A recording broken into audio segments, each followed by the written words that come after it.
Hola, I'm Gerson Borrero. Welcome to City and State TV. And on this occasion, we're joined by a true New Yorker, a person that is really a son of Harlem, a person who we all know here at City and State, Assemblyman Keith Wright. How are you? I'm well. Thank you for having me, Gerson. It's good to talk to you. Thank you for talking to us. Yeah, I mean, my pleasure. there's a lot of people. I'm going to get straight to it. You're still going through the session in Albany. You've enjoyed, how many years has it been now? Since 23 years. 23 years. You've enjoyed the assembly. You've seen the ups and downs. You've gotten a lot of things. You're having fun with the housing situation right now. That bill is, what's going to happen with rent control? Rent stabilization and rent control, we seem to go through this dance every 3 or 4 years, but I think this year is more important than any other year. Literally, people's lives, tenants' lives are on the line. We have to come to an agreement. We have to come to some sort of resolution because, quite frankly, the rent stabilization issue, we don't have a lot of friends in Albany. The Republican State Senate doesn't even want to talk about this issue at all.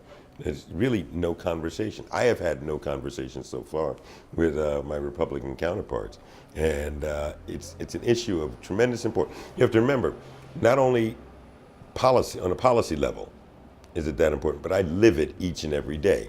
I live in the same rent-stabilized apartment that I grew up in, so I take this matter very, very personally. So you're impacted by this. This isn't just something that you're looking at in some manner from above, from no, it's not an objective place out of from outside the district you actually other No. people are going to be impacted Absolutely. by it, and most New Yorkers are concerned. Absolutely. And I ask you about that because I know there's no way. You won't meet with your counterparts in the Senate. You won't be able to probably get the things that you've done, that things haven't been handled well, according to some, by Mayor de Blasio and other people. But it brings back to the whole issue of rent, the dance that comes in, the things that you've seen happen during the course of your tenure in Albany.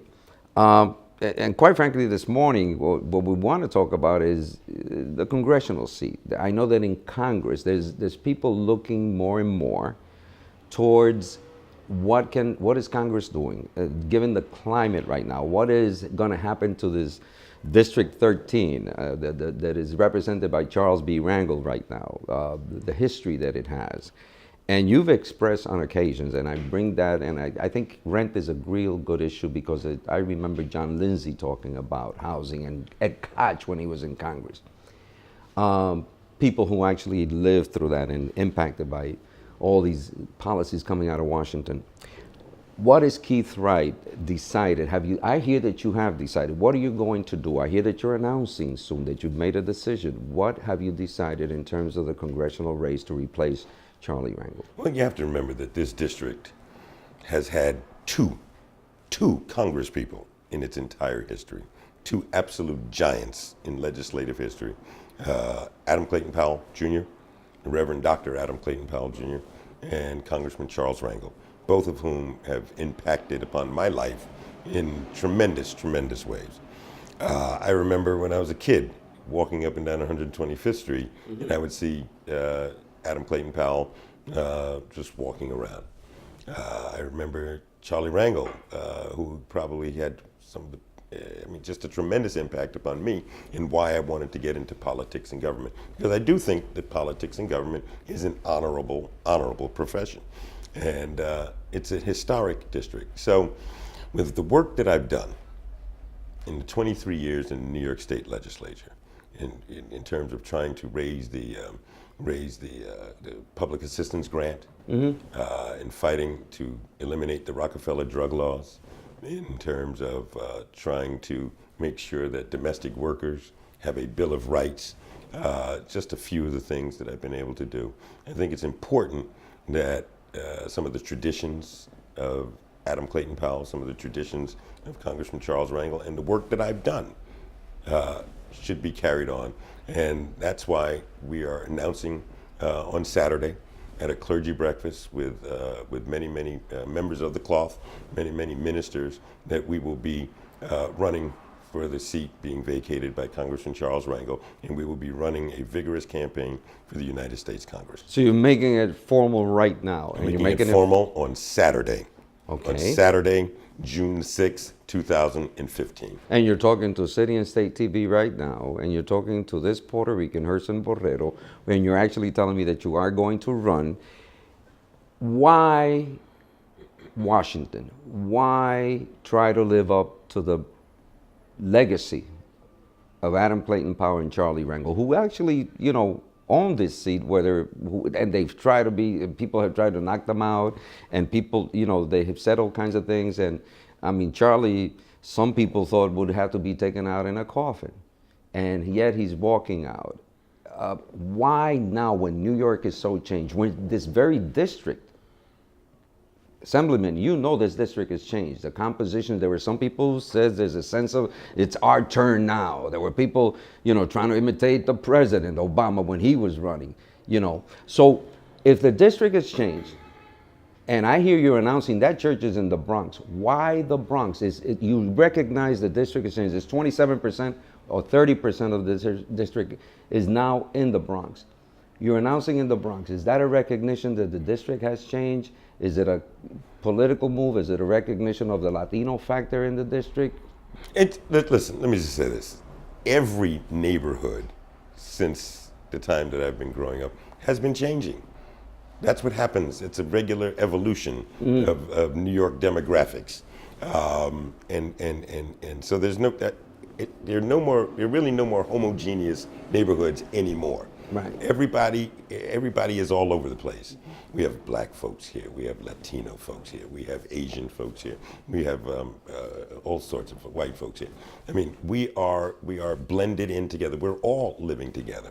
The new composition, the new demographics of the district, the new lines, includes a big piece of the Bronx. Mm-hmm. A big piece of the Bronx. Mm-hmm. Certainly, and since we are all one community, the Bronx is a new part of the Congressional District, and I think it needs to be included. And we will be announcing in different places.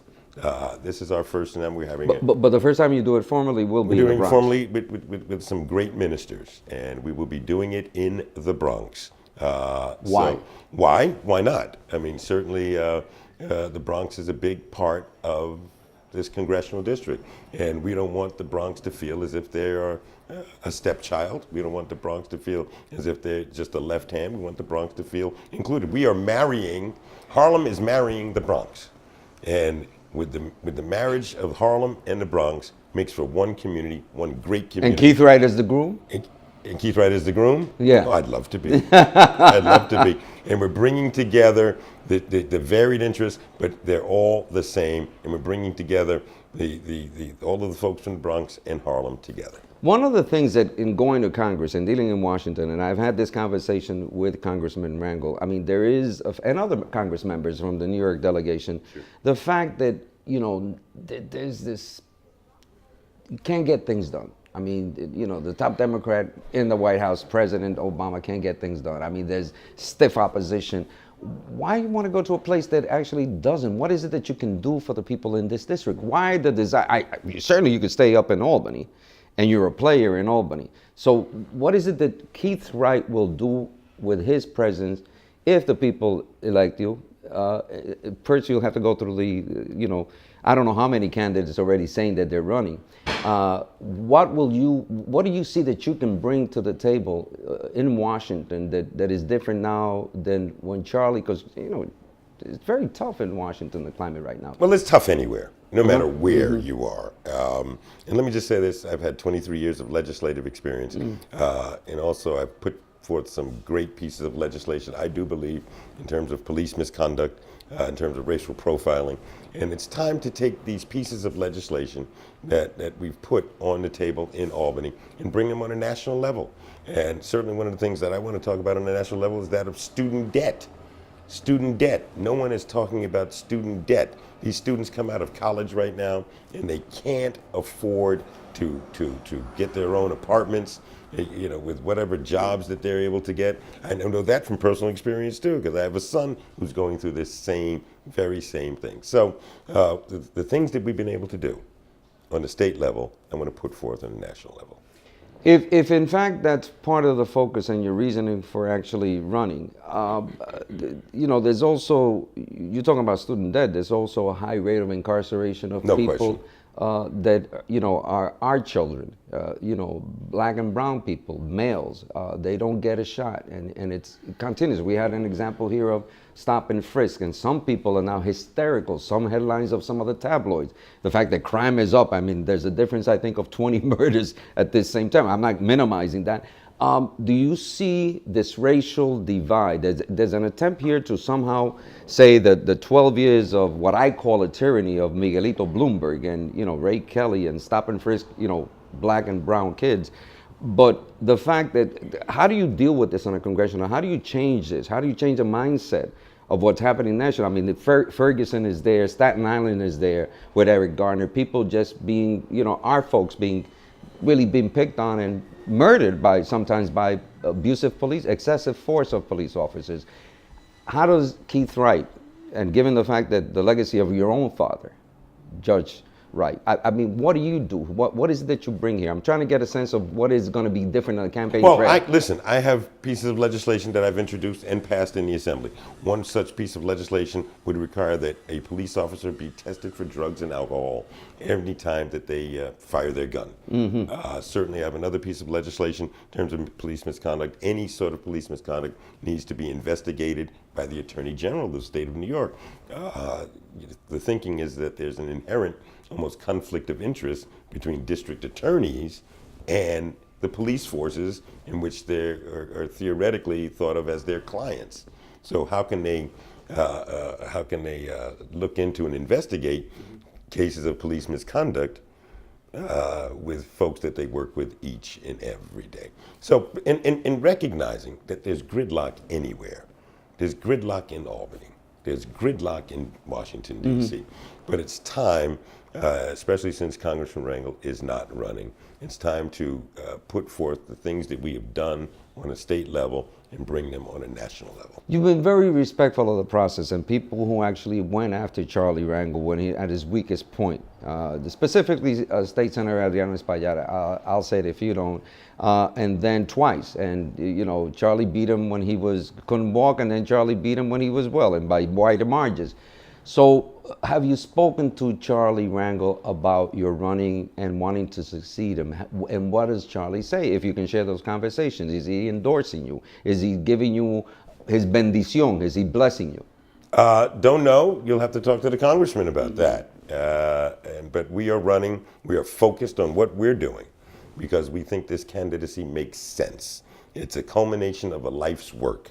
It's a culmination of dreams. It's a culmination of all of the things that I've wanted to do for my community. I love service. I love serving this community. This community has been very, very good to me. You mean to tell me that you haven't asked Charlie to endorse you, that you haven't had the conversation about this? I would love for Congressman Rangel to endorse me. I would love it. I could think of no greater honor. But as far as that's concerned, you would have to ask the congressman. Okay. So. You'll be Saturday morning, you're standing in the church. What endorsement is, you're going into the Bronx. There was a situation in Albany in which Carl Hastie and you were, being mentioned at the top guy. As a matter of fact, at one point you were going to be the speaker, according to some, and some people were placing bets. All of a sudden, you come out and you say, I'm supporting Carl Hastie. You're going to the Bronx to announce. Is Carl Hastie endorsing you out the gate so that we can push back? And I'm dealing with you're smiling, Assemblyman. I want to know, is this a way, announcing in the Bronx, is Carl Hastie, do you expect the Democratic County Organization of the Bronx to endorse you formally at a certain point? Are we going to see it today? You know, when I would love if the Bronx County organization would endorse me, but that's something you would have to ask the Bronx County Democratic Organization. That's something you would have to ask Speaker Hastie. Let me just say this about the Speaker's race. that being the New York State Assembly In the Speaker's race. State Assembly Speaker's race. Carl Hastie and I were both candidates for Speaker. Right. When I knew and when I saw that two folks of color running for the New York State Assembly Speaker, I knew that only one could do it. And I thought it was best, and I thought Carl Hastie was the best candidate for that job. So I gave my support to Carl Hastie at the appropriate time, and now he's the Speaker to this day. And at some point he'll say, my God, I wouldn't, if Keith hadn't done that, probably some other person would have walked in and say, it's the right thing to do. You think he'll do the right thing and endorse it? That's something you will have to ask Carl Hastie. You're being so political. It's the That first is time that we sit down and you're being so you will political. have to ask. Okay, And let I me can't ask you say this. it any other way. Okay, let me ask you something really real here that people are looking at.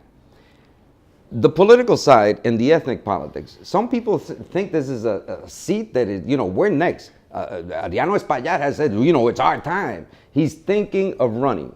That state senator Adriano Espaillat to run again, even though he's already lost it twice. Adam Clayton Powell, the son of the legendary Adam Clayton Powell, he's also running. That's two Latinos. There's talk about possibly Melissa Mark Viverito. I mean, talk. So there may be a few reverends, pastors, African Americans. Do you think this is going to be divided, or are you going to clear the deck? Is it just going to be you and Latinos fighting over a district that they think they own? And is it appropriate or acceptable for a Latino, whether he be Dominican or Puerto Rican, to say, or any other Latino, to say, this is our time now? Is that the kind of thing that you expect in this race, or that should not be in this race at all? I don't know. Listen, I've said it before and I'll say it again. We are a melting pot. We have everyone in this congressional district. This district is not a homogeneous, demographically homogeneous at all. And the next congressperson should be someone that could bring people together, that could represent each and every person. Now, I can't, as far as the candidacy is concerned, we are just focused on our candidacy.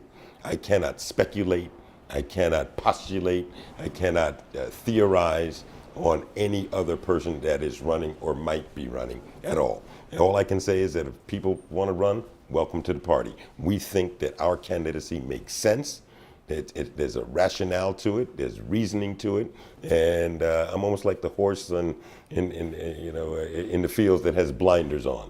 We are myopic. We are going forward, and so far we think we're building some consensus and building a coalition from everybody from all around this congressional district. So you announced you actually will be running your desire to but you had to have, I mean, you didn't start the political game the other day. And in Manhattan County, you're very well known. You also were at the state level. So you must have counted. You've done some counting. Have you cleared the deck by announcing now? Have you cleared the deck already? Will people step back? What kind of money have you have? Do you have $500,000 already? What's your goal? I had one candidate tell me, I'm going to raise $1 million. I'm going to clear everybody. I said, well, go ahead and raise $1 million, and I guess they'll all run and go home. Keith, you're smiling. So give a brother a break here, man. Come on now. I don't know what you want me to tell you. I want you to tell me that you're announcing will actually get the serious candidates out of, will they get the serious candidates? I can't Would you answer be that. a fool to run against Keith Wright? That's what I want you to answer me. I really can't answer that. But I just, announcing this early, on June the 6th, 2015. Right. What does it do for you? I think it shows how serious we are, how serious our candidacy is, in that we're doing this a year in advance of the congressional race. And what it has to do with other people, what their thought processes are, what their thinking is about their candidacies. I can't say that just because I'm running, it will clear the decks. I can't say that. I've been in politics too long And I cannot say, you don't know what's in people's minds. I have run for races, I've lost some, I've won some, and you just can't say, if somebody's running, that person will not run. You can't say that. You can't get in other people's heads. So, if it clears somebody from the political battlefield, okay, that's a decision, and that's a personal and political decision that person has to make. Assemblyman Keith Wright, by the time this airs on the weekend, first read at City and State TV and for City and State magazine, you will have officially entered the race to replace the one and only Charlie B. Rangel. Good luck. We'll talk soon, and hopefully we'll probably set up a debate. I got to talk to my editor here, see what happens. Good luck. Thank you. Thank you so much. Thank you for your time, Gerson. Thank you. Thank you.